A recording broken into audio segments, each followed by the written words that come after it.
ASMR de l'horreur.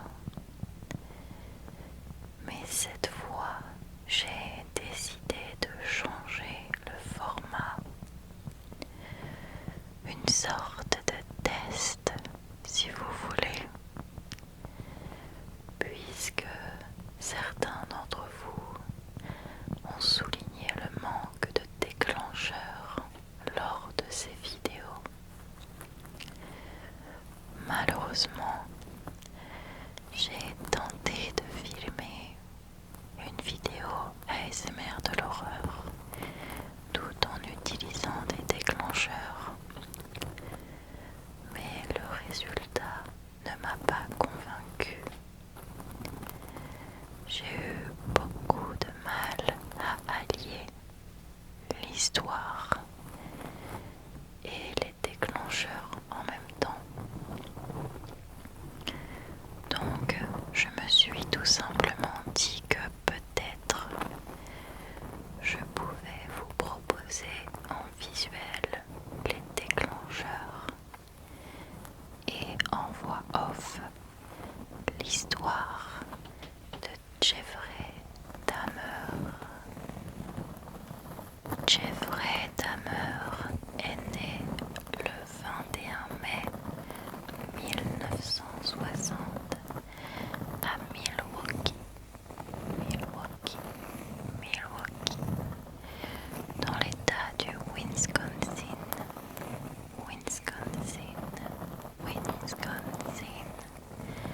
aux États-Unis.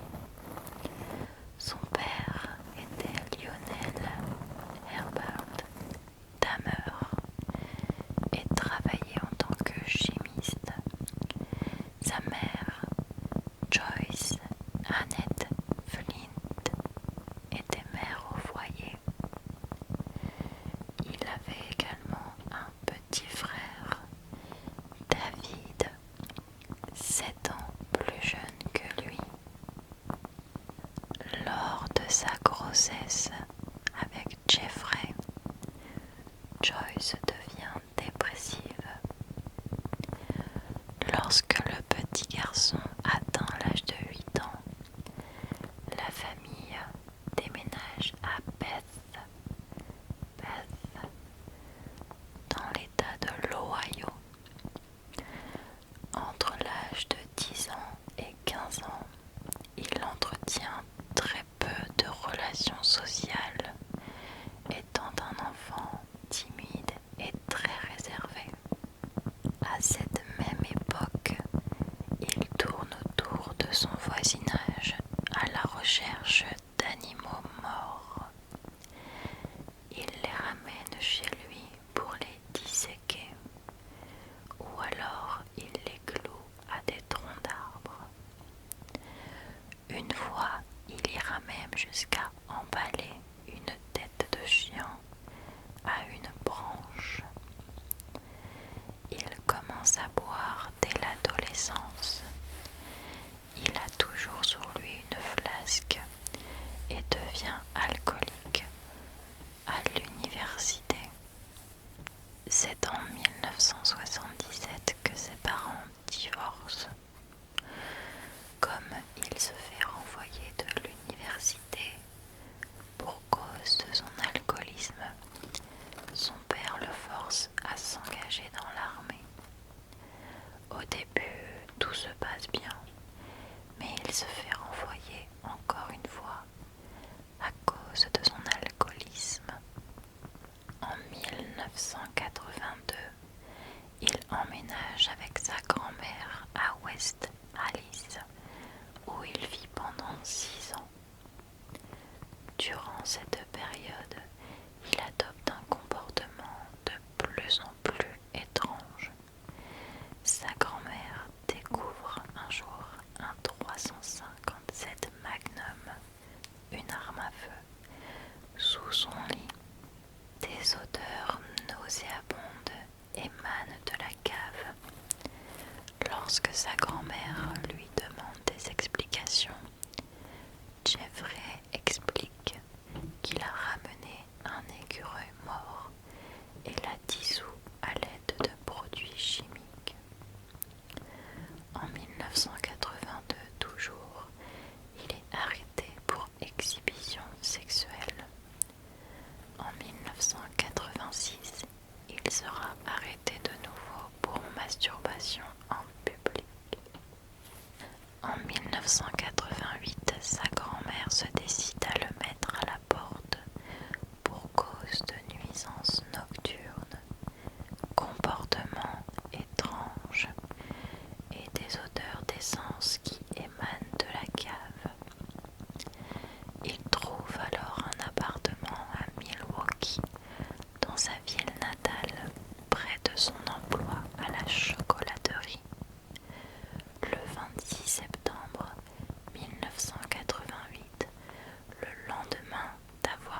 1991. Il commet son premier meurtre en juin 1978 à l'âge de 18 ans. Il était seul chez lui et décide de ramener un autostoppeur, Stephen X, et lui propose de boire quelques bières chez lui. Lorsque Stephen décide de partir, Jeffrey le frappe à la tête avec une haltère de 5 kilos, puis il l'étrangle avec. Il l'emmène dans une autre pièce et le démembre, et se décide à l'enterrer dans le jardin familial. Il se passe 9 ans avant de commettre un deuxième meurtre. En novembre 1987, il tue un homme de 26 ans, Stephen Tuami, puis 2 autres meurtres en 1988 et 1989. Il les emmène dans un bar avant de les tuer. C'était son mode opératoire. 4 autres meurtres avant la fin de 1990, puis 3 autres en 1991. Au matin du 27 mai 1991, Konorak Sintasomphone, le frère d'un garçon que Dahmer avait molesté en 1988, est retrouvé dans la rue, drogué et ensanglanté. 2 personnes lui viennent en aide et appellent le 911. Dahmer retrouve sa victime dans la rue et lorsqu'il tente de le ramener chez lui, les 2 témoins l'en empêchent. Lorsque la police arrive, Dahmer explique que Konorak est son fiancé et qu'ils ont juste eu une dispute. La police le croit et les laisse partir ensemble, mais les raccompagne jusqu'à l'appartement. Plus tard, les policiers avoueront avoir senti une odeur horrible dans l'appartement de Dahmer, mais ne pas avoir enquêté. L'odeur, en réalité, était celle du cadavre de Tony Hughes, la dernière victime de Dahmer en décomposition dans sa chambre. La police ne prend même pas la peine de vérifier l'identité de Konorak. Plus tard, Dahmer le tue, le démembre et garde son squelette en souvenir. Durant l'été 1991, il sillonne les bars de Milwaukee et Chicago à la recherche de ses victimes. Il tue Matt Turner le 30 juin, Jeremiah Weinberger le 5 juillet, Oliver Lassie le 12 juillet, puis Joseph Branderhoft le 19 juillet en lui proposant de l'argent. Après avoir tué ce dernier, il lui coupe la tête et la garde dans son réfrigérateur. Il pense qu'il peut transformer ses victimes en zombies en leur perforant le crâne à l'aide d'une perceuse électrique et en leur injectant de l'acide ou de l'eau bouillante alors que ses victimes sont encore en vie. C'est les voisins qui finiront par alerter les autorités, se plaignant souvent d'odeurs bizarres émanant de l'appartement de Jeffrey. Le 22 juillet 1991, il attire Tracy Edwards dans son appartement. Il le menotte, lui passe son film préféré, L'Exorciste 4, et lui offre une boisson avec des somnifères. Il parvient cependant à amadouer Dahmer, s'enfuir et arrêter une voiture de police qui patrouillait.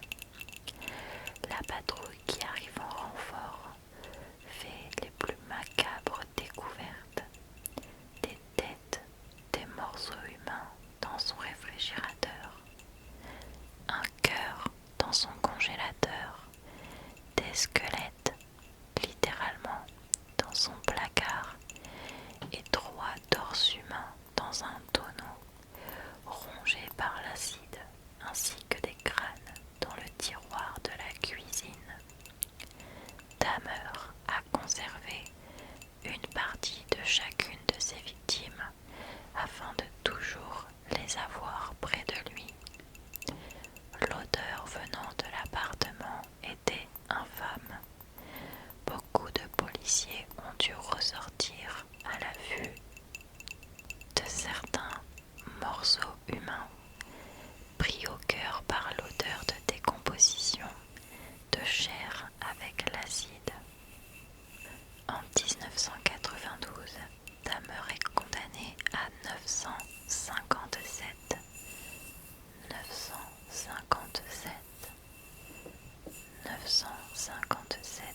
ans de prison, soit 17 fois la peine de perpétuité pour ses 17 victimes.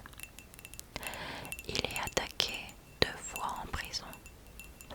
En juillet 1994, un prisonnier tente de l'égorger avec une lame de rasoir. Jeffrey n'est que légèrement blessé. Cependant, le 28 novembre 1994, Dahmer est passé à tabac avec une barre à haltères par Christopher Carver, car il était presque persuadé que Jeffrey ne regrettait pas ses crimes. Dahmer est mis d'urgence dans une ambulance dans laquelle il décédera des suites d'un traumatisme profond à l'âge de 34 ans. Lorsqu'on a appris son décès, beaucoup de personnes étaient mitigées. Certaines remerciaient Christopher d'avoir tué ce monstre. Or, d'autres personnes lui en voulaient, car finalement, il n'aura passé que 3 ans en prison et n'aura pas purgé sa peine. Jeffrey est incinéré, mais ses parents se disputent son cerveau. Oui, son cerveau. Sa mère veut qu'il soit analysé pour vérifier si des anomalies peuvent expliquer son comportement criminel. Lorsqu'on regarde la vie de Jeffrey Dahmer, il n'a peut-être pas grandi dans le foyer le plus uni qu'il soit, mais il n'a jamais vécu de maltraitance. La seule ombre au tableau, ou plutôt deux, serait la dépression que sa mère a eue lors de sa grossesse avec lui, ou peut-être le divorce, mais je pense que le divorce n'a rien à voir. Il est probable que l'état dépressif dans lequel était Joyce a impacté Dahmer à l'intérieur d'elle et a créé des traumatismes qui n'ont malheureusement pas été traités lors de son enfance. Des pasteurs sont venus exorciser son appartement avant de démolir l'immeuble pour qu'aucun culte n'y soit rendu, car croyez-le ou non, des personnes adoraient. Dahmer était en adoration et beaucoup ont tenté de copycat, de reproduire ses crimes pour lui vouer un culte. Il a donc été nécessaire de détruire l'appartement et de chasser, je suppose, les mauvais esprits qui y rôdaient. Il est mentionné ou personnifié dans plusieurs films, séries, musiques ou romans. La liste est tellement longue, je vous laisse regarder ça par vous-même si ça vous intéresse.